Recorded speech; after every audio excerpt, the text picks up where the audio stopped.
परम पूज्य प्यारे सदगुरु बाबा जी सादर चरण स्पर्श।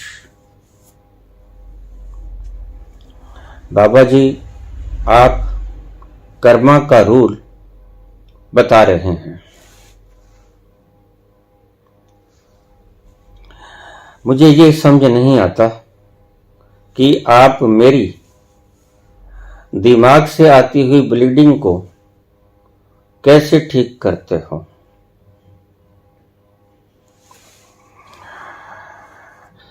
मेरी नेजल ब्लीडिंग 24 घंटे में ठीक हो जाती है।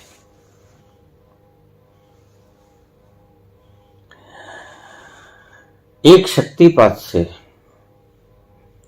6 महीने ठीक रहती हूं। मेरे कार्मिक सफरिंग में प्लीज मुझे कार्मिक प्रिंसिपल समझाने का कष्ट करें। आपकी आशीष की अभिलाषी राजकुमारी चरण वंदन बाबा जी, इंदौर, मध्य प्रदेश 98-260 29-024।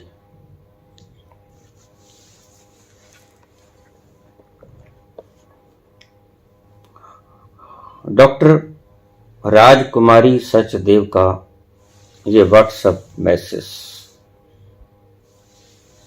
रोग क्या है? खुद सर्जन है, मध्य प्रदेश इंदौर में।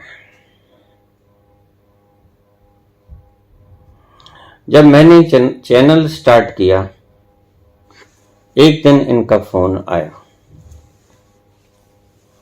क्योंकि मैं पर्सनली किसी से नहीं मिलता हूं। उसका कारण है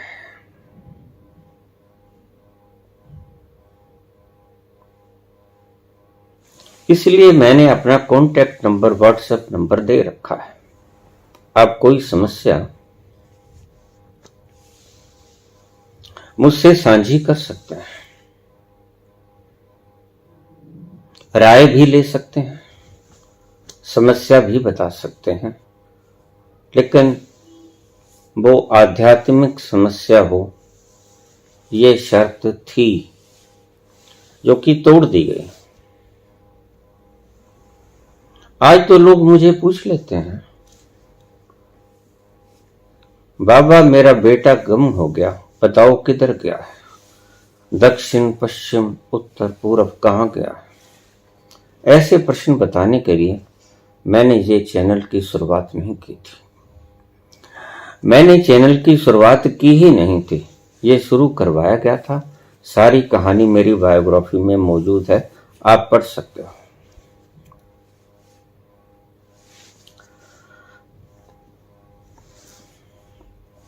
बाबा, मेरे नाक से ब्लीडिंग आ रही है।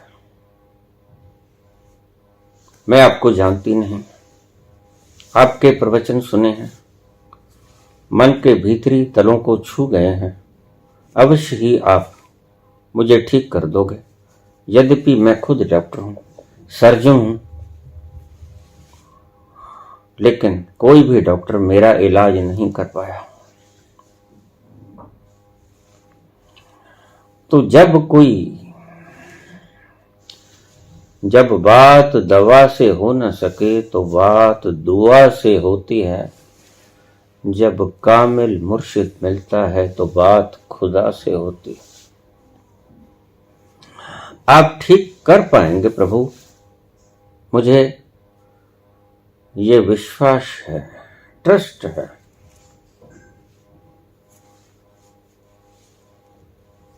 मैंने कहा ठीक, आप अपना मोबाइल कॉन्टैक्ट नंबर और अपना एड्रेस भेज दें।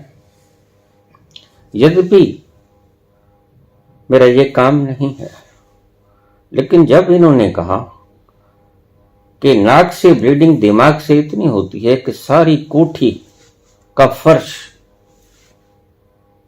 खून से लथपथ हो जाता है,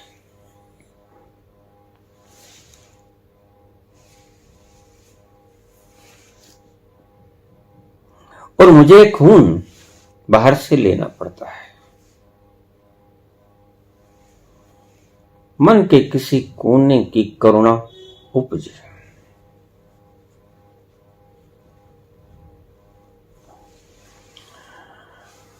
बार बार मैसेजेस आ रहे थे, पहली बार, क्योंकि मैं इन्हें जानता तो आज भी नहीं। इन्होंने मुझे अवश्य देखा बोलते हुए, आप सभी देख रहे हो, लेकिन मैंने इनकी शक्ल सूरत आज तक नहीं देखी। मैं इन्हें जानता नहीं,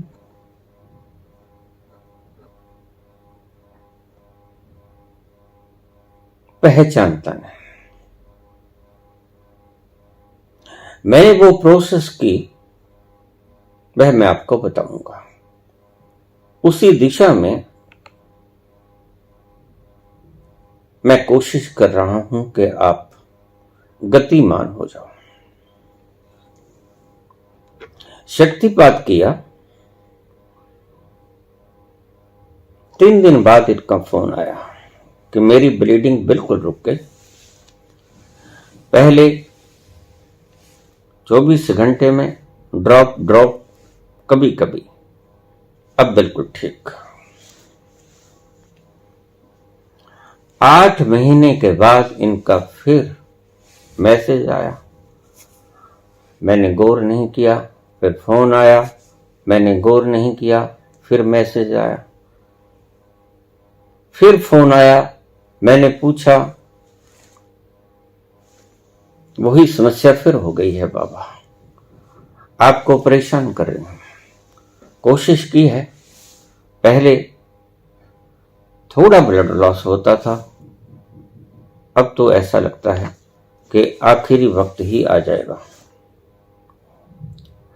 आप शक्तिपात कृपा करके कर दीजिए। मैंने पूछा पहले शक्तिपात को कितना वक्त हुआ? कहते 8 महीने। ठीक, 200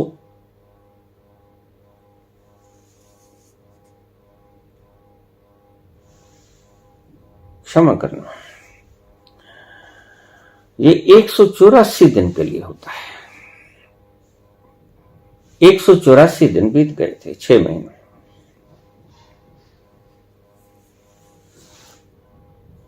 मैंने कहा ठीक है, मैं शक्तिपात कर दूंगा। ज्यादा मैसेजेस आए, यद्यपि ये मेरा काम नहीं है, लेकिन काम चाहे ना होते, आप अगर जा रहे हो कहीं, कोई पन घट पर कोई व्यक्ति आपसे कहता है कृपा ये मेरा मटका उठवा दीजिए, सिर पे रखवा दीजिए, तो आप इनकार नहीं करोगे। क्या बिगड़ता भी क्या है? थोड़ा सहारा, और ये मटका अकेला सिर पे रख नहीं सकेगा, पानी का भरा हुआ, आप उसकी सहायता कर दोगे। ऐसा ही होता है सिद्ध पुरुषों के साथ, बुद्ध पुरुषों के साथ, कभी कभी जीवन में जो उनका काम नहीं होता उसमें भी वो सहायता कर देते हैं। मैंने फिर से शक्तिपात किया, 2-4 दिन बाद फिर इनका मैसेज आया, फोन आया कि बाबा बिल्कुल ब्लीडिंग रुक गई है।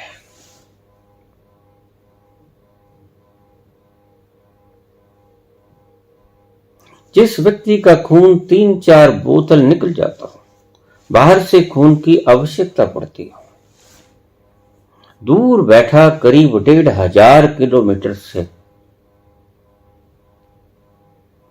इन्होंने बहुत बार कहा बाबा मैं फ्लाइट लेकर आ जाती हूं। नहीं नहीं, मैंने तुम्हारा खर्च नहीं करवाना, जो काम मैं यहां से कर सकता हूं वो तुम बैठे रहो, तुम आराम से अपने घर बैठे रहो। मैं जानता था कि जैसे ही जहाज ऊपर उड़ेगा, हवा का प्रेशर इनकी ब्लीडिंग को इतना बढ़ा देगा कि शायद यहां तक ये पहुंच ही ना सके। साइंस अपनी जगह है, आध्यात्म अपनी जगह है। मैंने रोका कि नहीं, आपने कोई फ्लाइट नहीं लेनी, फ्लाइट ले भी ना सकोगे, मेरे पास पहुंचने की तो बात बहुत दूर है।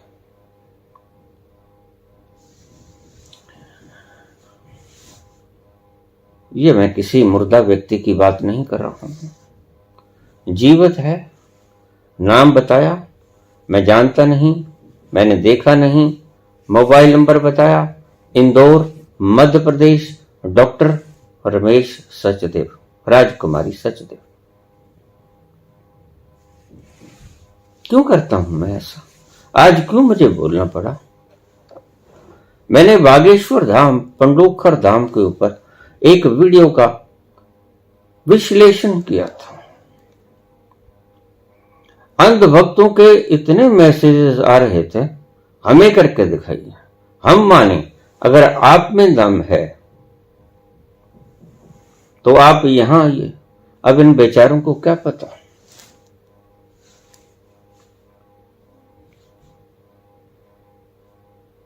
कि मैं आपके पास पंडोखर धाम आऊं।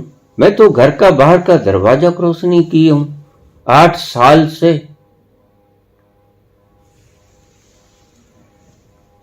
मैं आपके पास क्यों आऊंगा? आपको दिखाने के लिए। आपकी बातों को व्याख्या करने का दिमाग बिल्कुल अलग लगा है।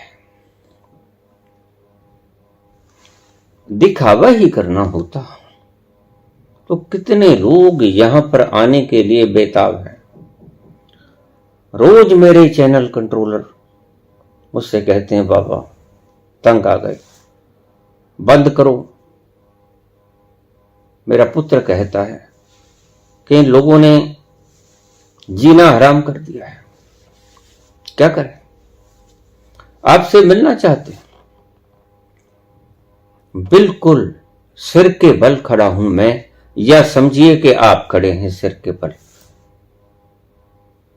जिस पोस्चर में मैं खड़ा हूं, आप बागेश्वर धाम, पंडोखर धाम, ये करौली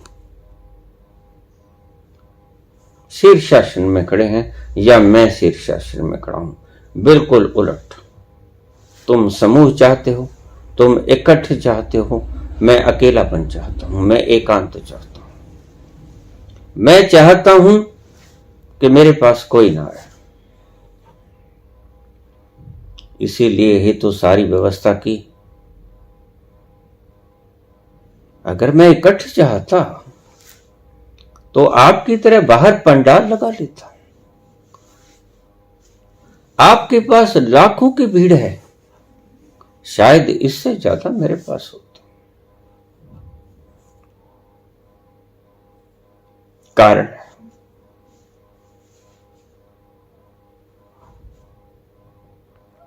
मैं ऐसा पिता हूं जो बच्चों के पालन पोषण, दुख निवृत्ति हेतु अकेला रहकर कुछ शक्ति को अर्जन कर आपके ऊपर लगाने के लिए एकांत चाहता हूं। इसलिए एकांत मुझे आवश्यक है। बोलता हूं, मुझे आदेश हुआ है। उस आदेश के कारण बंधा हुआ मैं बोलता हूं। जो मैंने देखा वो बोल दो, ऐसा आदेश मुझे आया, मैंने बोलना शुरू कर दिया। यद्यपि 35 वर्ष तक मैं आनंद में, एकांत अपने घर में मजे से बैठा रहा, लेकिन आज मुझे संसार के दुखित प्राणियों की 2 तरह से सहायता करनी है। मुख्य उद्देश्य है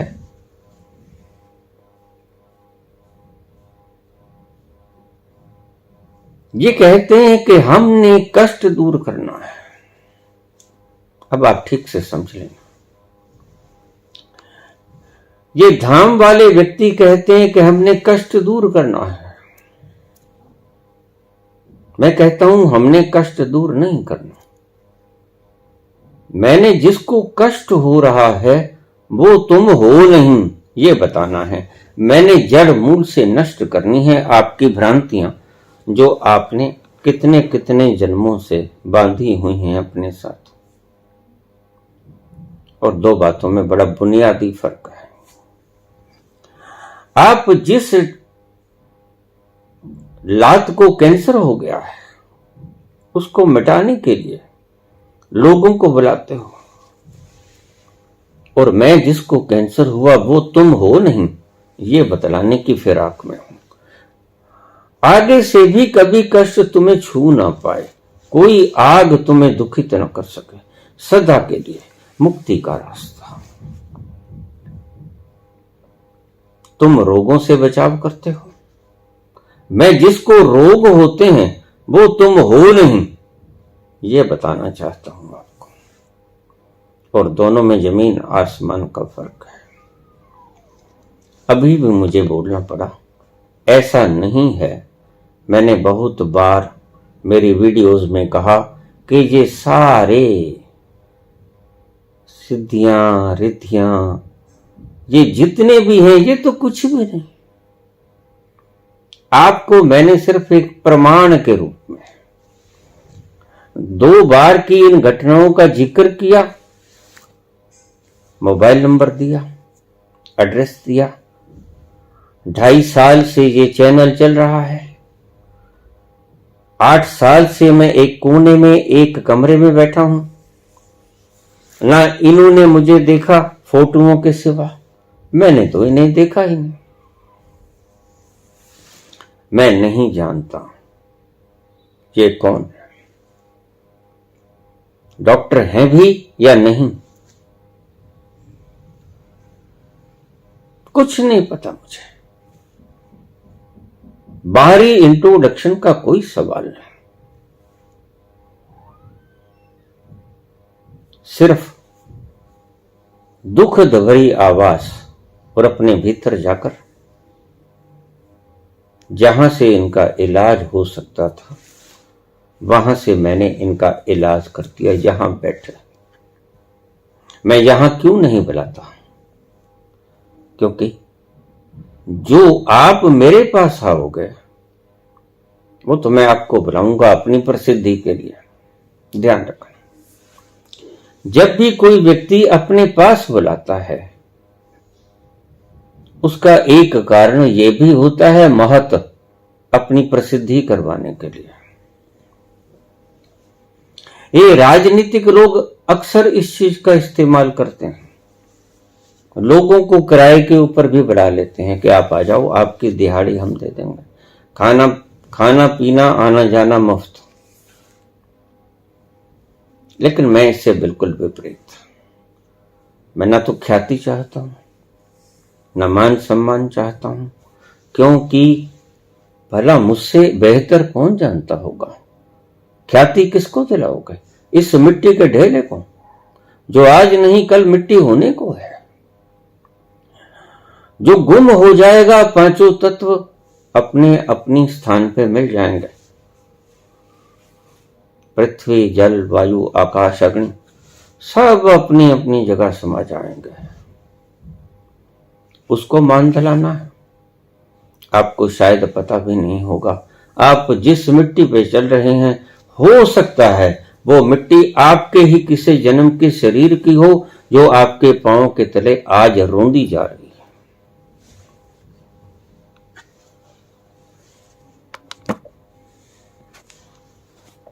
आपको पता नहीं होगा। जिस मिट्टी को आप रोंदते चले जा रहे हो वो मिट्टी आपके ही किसी पिछले जन्म के शरीर की रेत हो, खाक हो, और आप आज उसे खुद ही रोंदे जा रहे हो। इसको मान दिलाओगे, नाम को मान दिलाओगे। नाम कभी किसी का रहा है? आज से लाख साल पहले कौन सी सभ्यता थी? लोग पुरातत्व विभाग वाले खुदाइयां कर करके मोहनजोदड़ो, हड़प्पा, सिंधु घाटी आज खोज कर रहे हैं, महज 5-7 हजार साल पुरानी। लोग भूल जाते हैं, कौन याद करता है नाम को? मूढ़ताएं हैं। नामों को अमर करने की बातें मूढ़ताएं। द्रव्य इकट्ठा करते हो, बस नासमझी के कारण आने वाली पुश्तें मैं जानता हूं किसकी पुश्तें रही हैं सदा के लिए। सभी की पुश्तें एक एक करके खाक हो जाती हैं। पूछो पंडों से हरिद्वार, आपको सभी गिना देंगे। फला के फूल वो लेके आया और उसके फूल फिर वो लेके आया और उसके फूल फिर वो लेके आया। इनके पास सभी बही खाते के हिसाब रहते हैं।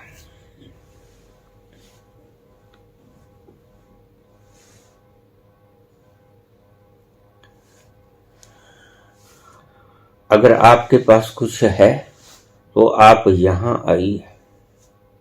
मैं यहां क्यों हूं?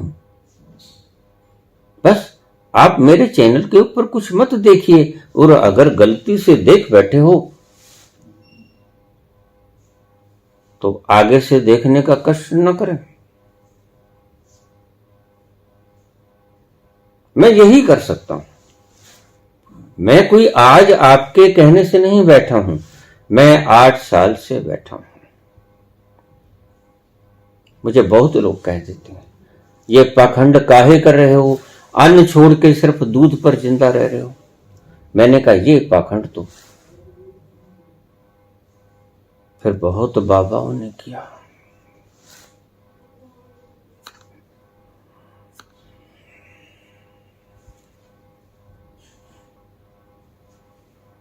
फिर अगर ये पाखंड है तो देवराहा बाबा ने भी यही किया। महात्मा गांधी भी दूध पीते थे बकरी का। और कितने फलाहारी और दूधाहारी संत हैं, वो आपको दिखलाने के लिए करते हैं। मौलिक स्वयं के लिए, उत्थान के लिए, शक्ति को एकत्रित करने के लिए, लोक हित में प्रयोग करने के लिए जिस तरह की डाइट की आवश्यकता है मैं ले रहा हूं। आपके ऊपर क्या एहसान है? मैंने कभी आपसे कहा कि आप मुझे मान सम्मान दो क्योंकि मैं खाना नहीं खाता हूं? मैंने कभी आपसे कहा कि आप मुझे सम्मान दो क्योंकि मैं घर से बाहर नहीं निकलता हूं? नहीं नहीं, उसका कारण आप तो मुझे घर से बाहर खींचने को तैयार बैठे हो। भूतपूर्व सीएम तक, गवर्नर, बड़े बड़े ओहदे वाले, क्या का नाम दो, रोज मेरे पास सिफारिश आते हैं। बस आएंगे, सिर्फ दर्शन करेंगे, पांव को भी नहीं छुएंगे, दूर से नमन करेंगे, इतना सा वक्त दे दो हम चले जाएंगे। मैं उनके पास जाता हूं या वो मेरे पास आते हैं?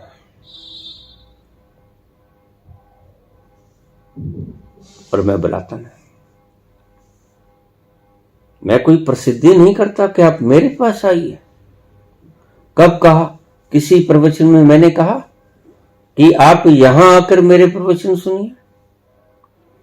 मैंने आपको घर बैठे अपने प्रवचन मुहैया करने की सारी व्यवस्था की। मेरे चैनल कंट्रोलर्स,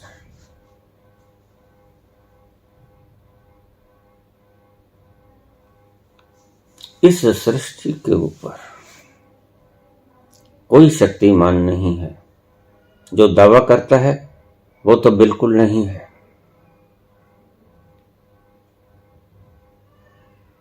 वह तो सिर्फ खुद की पूजा करवाने के लिए इतना समूह इकट्ठा कर रहा है। अभी कल ही मैं एक वीडियो देख रहा था, बागेश्वर धाम, पंडोखर धाम और तीसरा कोई और भी धाम, मैंने तो नाम भी अभी सुना है। उसको वो कह रहे हैं कि आप मेरा कुछ नहीं बिगाड़ सकोगे। मुझे तो माता से वरदान मिला है।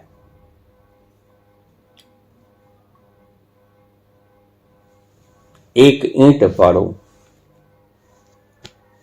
10 बाबा निकलते हैं आज, धंधा बढ़िया है।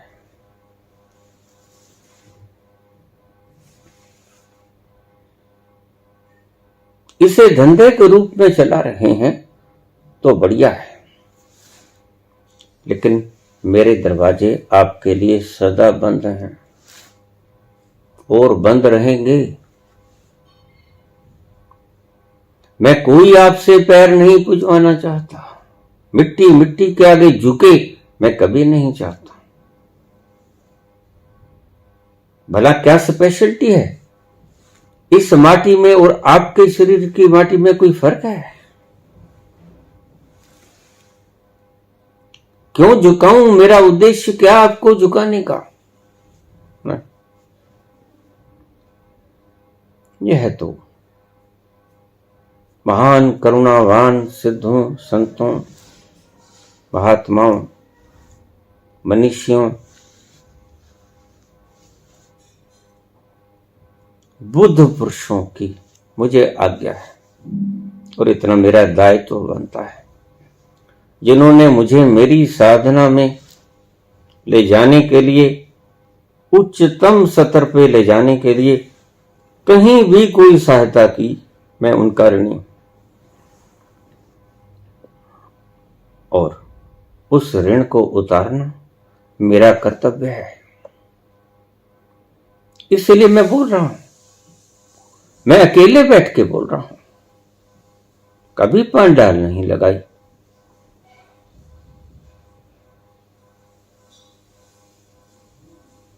लेकिन मूर्ख लोग, जिन्हें मैं अंधभक्त भी कहता हूं और मूढ़ भी कहता हूं, लेकिन धीरे धीरे अब समझ आने लग गई है। इन मूढ़ों को जैसे सिखाया गया, इनके लिए बस वही है। कुएं का डड्डू कहता है कि समुद्र इतना ही होता है। इन मूर्खों को क्या पता कि वो जगत नियंता, जिसकी पलक के इशारे से सारा विश्व गतिमान है,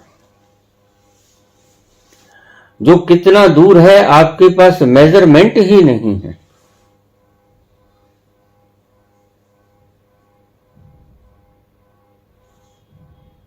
धरती से पहले तारे तक पहुंचने के लिए 1,86,000 माइल्स पर सेकंड की रफ्तार से अगर एक रॉकेट बना लिया जाए तो पहले तारे तक पहुंचने के लिए 25 लाख वर्ष लगेंगे। कहां फिरते हो तुम? इतनी गैलेक्सीज पड़ी हैं। आप जिस गैलेक्सी में रह रहे हो, मिल्की वे गैलेक्सी, ये तो कुछ भी नहीं। इतनी बड़ी बड़ी गैलेक्सीज ईश्वरीय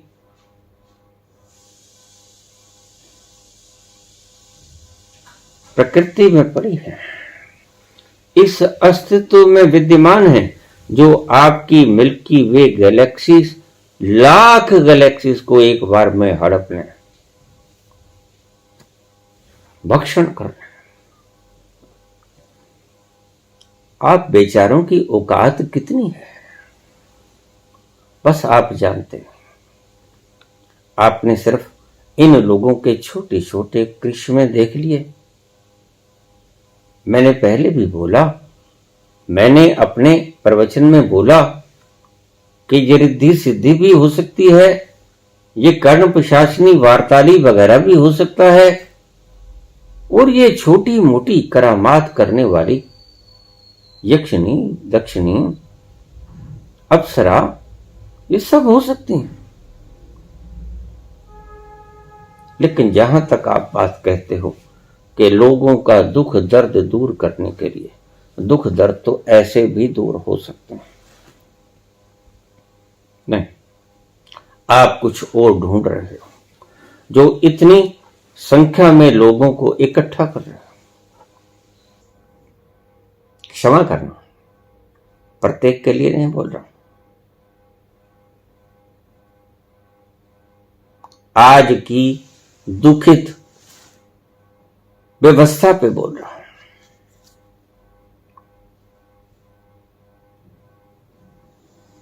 कानूनन इन पर बैन लगना चाहिए। ये जो लोग ठीक बोल रहे हैं, गलत बोल रहे हैं, आपको जो दिखला रहे हैं वो सत्य है, झूठ है।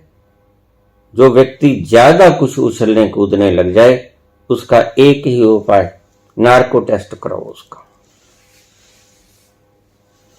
नार्को टेस्ट में वो बता देगा कि क्या ठगी कर रहे हैं। मुझसे क्या पूछते हो, मेरे पास तो उपाय है। जो ज्यादा उछले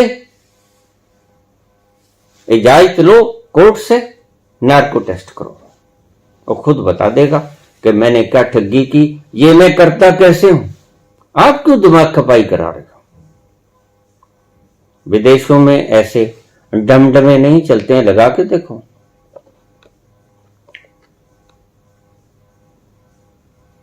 वहां 911 बाप बेटे को पीट नहीं सकता। वहां के कानून बड़े सुंदर हैं। मेरे परिवार के दूसरे परिवार के 61 सदस्य वहां रहते हैं। एक भाई की पिछले वर्ष कोरोना में डेथ हो गई। 60 मेंबर्स अभी हैं। वहां की व्यवस्था जब वो सुनाते हैं बड़ी प्रिय लगती है। यूएसए में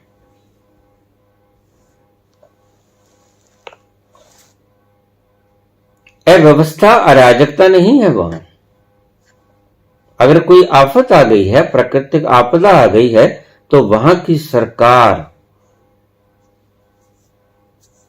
क्षतिपूर्ति करती है, लावारिस नहीं छोड़ देती। यहां तो आप डिग्रीज ले लेते हो।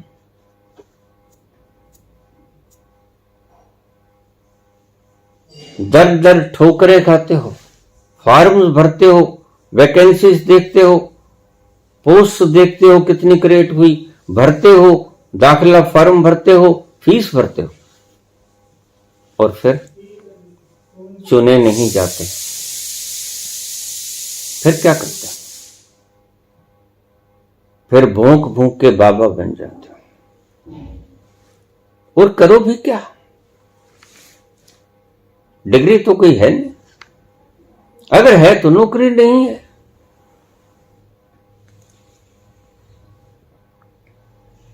और कुछ तो ऐसे भी हैं जिनके पास नौकरी भी है लेकिन तमन्ना नहीं भरी। अब वो लोक कल्याण करना चाहते हैं, वो इस्तीफा दे देते हैं कि बाबा ज्यादा बढ़िया, पैर भी पुजवाएंगे, द्रव्य भी इकट्ठा करेंगे, मान सम्मान भी मिलेगा। अलग अलग तरह के लोग, जैसी जैसी वृत्तियां हैं।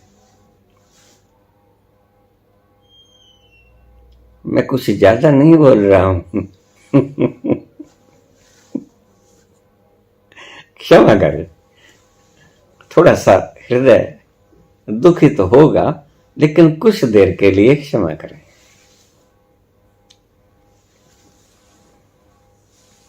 मेरे चैनल कंट्रोलर ने कहा बाढ़ आई हुई है, आप करके दिखाओ। क्यों करके दिखाऊं मैं? धन्यवाद।